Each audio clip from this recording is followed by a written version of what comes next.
Assalamualaikum warahmatullahi wabarakatuh. Kembali bertemu dengan saya Ibu Nina dalam pelajaran Bahasa Indonesia.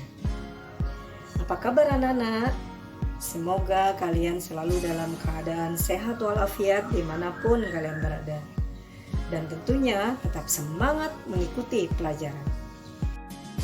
Pada pertemuan kali ini kita sudah sampai pada bab ketiga, yaitu membahas tentang teks eksposisi.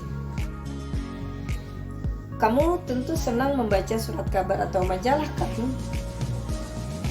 Di media massa tersebut, kamu mudah mendapatkan teks eksposisi. Kalau ingin mengenal lebih dekat dengan teks tersebut, sesungguhnya dalam percakapan sehari-hari pun dengan mudah kamu mendapatkan. Ketika menyampaikan uraian dan di dalamnya terdapat banyak pendapat pribadi dengan tujuan untuk meyakinkan orang, berarti kamu sudah menyampaikan teks eksposisi. Pada saat berdiskusi pun demikian. Pernyataan-pernyataan yang berisi pendapatlah yang sering kamu lontarkan. Nah, sekarang kamu tidak asing lagi kan dengan teks eksposisi tersebut? Untuk lebih jelasnya, mari kita perhatikan pembahasan materi berikut ini. Anak-anakku yang berbahagia, pada pertemuan yang telah lalu, tentunya kalian masih ingat kita sudah mempelajari materi tentang menulis iklan. Pada pertemuan kali ini, kita akan meneruskan materi kita selanjutnya, yaitu tentang mengenali unsur-unsur teks eksposisi.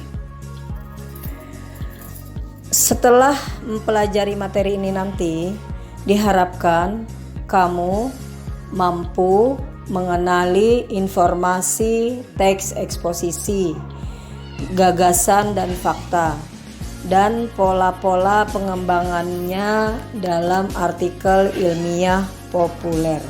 Baiklah anak-anak, kita akan bahas materi kita yang pertama, yaitu tentang gagasan dan fakta dalam teks eksposisi. Gagasan disebut juga ide ataupun pendapat. Isinya berupa pernyataan yang mungkin berupa komentar, penilaian, saran, dorongan, dan bujukan. Mari kita perhatikan contoh kalimat berikut ini. Jika pemerintah tidak cepat bertindak dalam 10 tahun mendatang, hutan Sumatera akan musnah dan diikuti oleh musnahnya hutan Kalimantan. Contoh yang kedua, pengelolaan hutan tidak menunjukkan adanya tanda-tanda perbaikan dibandingkan tahun sebelumnya. Fakta adalah keadaan peristiwa yang merupakan kenyataan, sesuatu yang benar-benar ada atau terjadi. Dalam teks eksposisi, fakta berfungsi untuk memperkuat gagasan sehingga diharapkan lebih meyakinkan halayak. Mari kita perhatikan contoh kalimat berikut ini. Selama bulan Januari, Oktober, 45% dari keseluruhan titik kebakaran terkonsentrasi di Provinsi Riau. Contoh yang kedua, kemudian pada bulan Oktober terjadi kenaikan jumlah titik kebakaran yang cukup signifikan di Provinsi Riau, Sumatera, dan Jambi. Kita memasuki pembelajaran yang kedua, yaitu pola-pola pengembangan teks eksposisi. Pola-pola pengembangan dalam teks eksposisi terbagi dalam 4 bagian. Yang pertama, pola umum khusus. Ide pokok bagian teksnya ditempatkan pada awal paragraf yang kemudian diikuti oleh ide-ide penjelas. Pola demikian dikenal sebagai paragraf deduktif. Ide-ide penjelasnya merupakan perincian dari ide umum yang dikemukakan sebelumnya. Perhatikan contoh paragraf deduktif berikut ini. Ada dua macam sarana pendidikan, yaitu pendidikan formal dan pendidikan non-formal. Pendidikan formal memiliki standar kurikulum yang sudah ditentukan oleh pemerintah, seperti SD atau MI, SMP atau MTS, SMA atau MA atau SMK, dan sejenisnya. Pendidikan non-formal yang lebih dikenal dengan pendidikan luar sekolah, seperti kursus-kursus, biasanya menyusun kurikulum sendiri sesuai dengan kebutuhan dan kebijakan lembaga yang bersangkutan. Pola pengembangan teks eksposisi yang berikutnya adalah pola khusus umum. Hal-hal yang bersifat khusus diikuti oleh uraian yang bersifat umum. Bagian terakhir dalam bagian teks ini berfungsi sebagai simpulan atau rangkuman dari pendapat-pendapat yang dikemukakan sebelumnya. Pola paragraf demikian biasa sering disebut juga dengan paragraf induktif. Mari kita perhatikan paragraf deduktif berikut ini.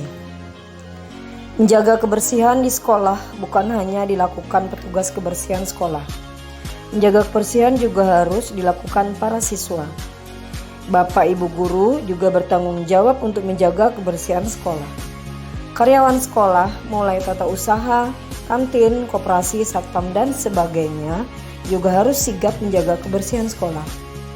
Semua warga sekolah wajib menjaga kebersihan sekolah. Pola pengembangan teks eksposisi yang ketiga adalah pola ilustrasi. Sebuah gagasan yang terlalu umum memerlukan ilustrasi-ilustrasi konkret.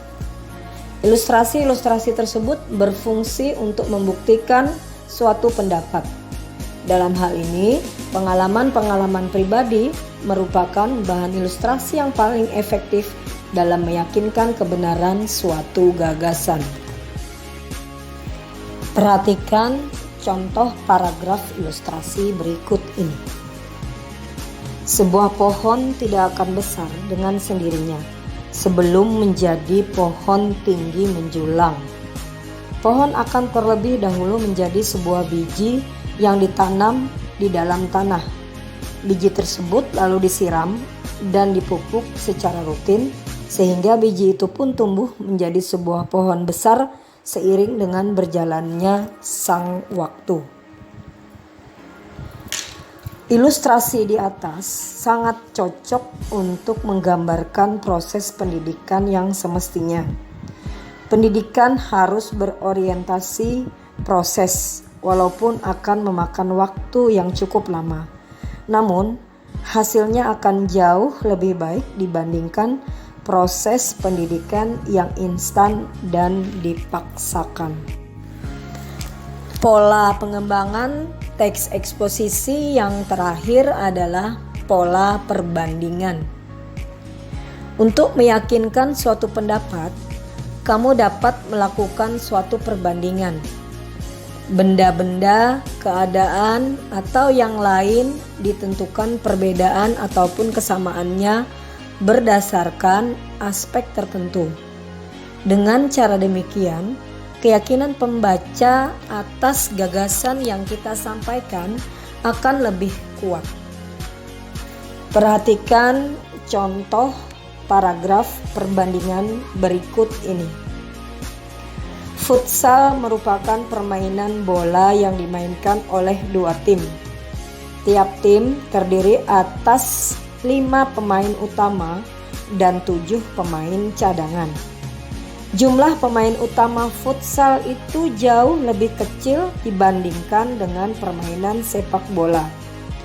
Jumlah pemain utama yang dimainkan adalah sebanyak 11 orang.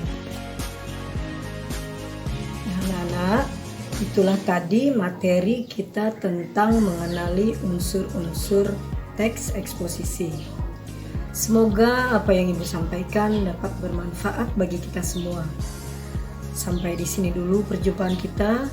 Sampai bertemu kembali pada pembahasan dan materi baru yang akan datang. Wassalamualaikum warahmatullahi wabarakatuh.